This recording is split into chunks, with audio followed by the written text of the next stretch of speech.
মৃত্যুর খবর শুনতে শুনতে আমরা অভ্যস্ত, ঠিক না?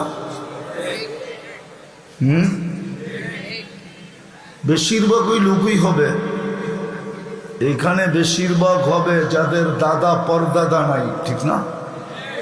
হয়তো বাবা আছে, মা আছে, কিন্তু দাদা নাই, ঠিক না? আচ্ছা, দাদাও রইল, পরদাদা নাই, ঠিক না? তো মৃত্যুর খবর শুনতে শুনতে, জানাজা পড়তে পড়তে, দাফন করতে করতে আমরা অভ্যস্ত, ঠিক না? আর এটাই তো চির সত্য, একদিন আমাদেরও মরতে হবে, ঠিক না?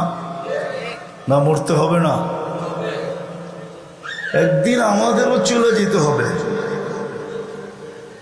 এইখানে যে আসছে তাকে চলে যেতে হবে, থাকার সুযোগ কারো নাই, ছিল না, আর কিয়ামতের সকাল পর্যন্ত কারো এখানে থাকার সুযোগ হবে না। চাই তার বসবাস যত উঁচা প্রাচীরের ভিতরে হোক, যত টেকনোলজির মধ্যখানে হোক, যত প্রতিবন্ধকতার মধ্যখানে হোক, যত মেশিন ফিট করুক, ওয়ালাউ ফি বুরুজিম মুশাইয়্যিদা, কোরআন এটাই বলে, তুমি যত ধরনের প্রতিবন্ধকতা মৃত্যুর থেকে প্রস্তুত করো, না ইউদরিকাল মউত, আওয়াজ কমাও, মৃত্যু তোমার সামনে আসবেই আসবে। বিদায় একটা প্রশ্ন জাগে যে মৃত্যু তো অবধারিত, আবার যেই কোনো সময় আসতে পারে। সুস্থ বইলা যে মৃত্যু আসবে না এমন না, মরতে কিন্তু সময় লাগে না, ঠিক না? আবার মৃত্যু আসতেও সময় লাগে না, ঠিক না? কত অসুস্থ মানুষই তো বাজারে ঘুরে বেড়াইতেছে, আবার দেখা গেল কত সুস্থ মানুষই তো চোখের সামনে চলে গেল। কত বুড়াই তো রাস্তায় ঘুরতেছে, আবার দেখা গেল কত যুবকই তো রাস্তার থেকে বাহির, ঘরের থেকে বাহির হলো ডিজিটাল ঘোড়ায় চড়া। ডিজিটাল ঘোড়া চিনেন কি? মোটর সাইকেল হলো ডিজিটাল ঘোড়া। অ্যানালগ ঘোড়া 60-70 মাইল ব্যাগে চলতো, আর ডিজিটালটা 150-200 মাইল ব্যাগে চলে, ঠিক না?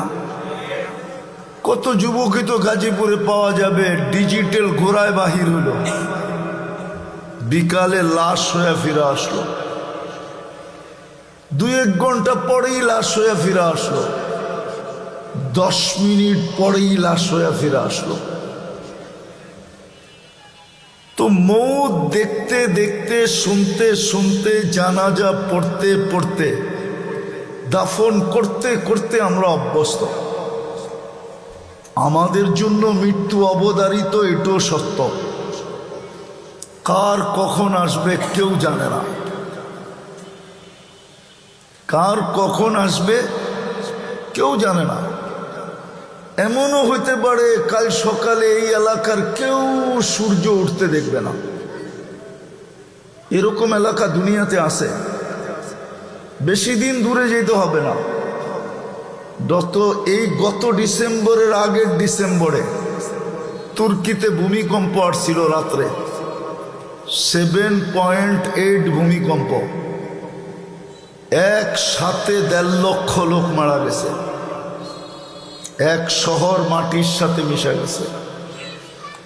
ওইখানের 1.5 লক্ষ লোকের আর সূর্য উঠা দেখা হয় না। হতে পারে কাল সকালে এখানের কেউ সূর্য উঠা দেখবে না, হতে পারে আমিও দেখব না। সূর্য আজ কিন্তু বলতে বলতে ডুবছে, লান আউদ ফি হায়াতিকা আবাদা, হতে পারে তোমরা আর আমাকে উঠতে দেখবে না। ডুবতে তো দেখলে, কিন্তু উঠতে হয়তো তোমরা আমাকে দেখবে না।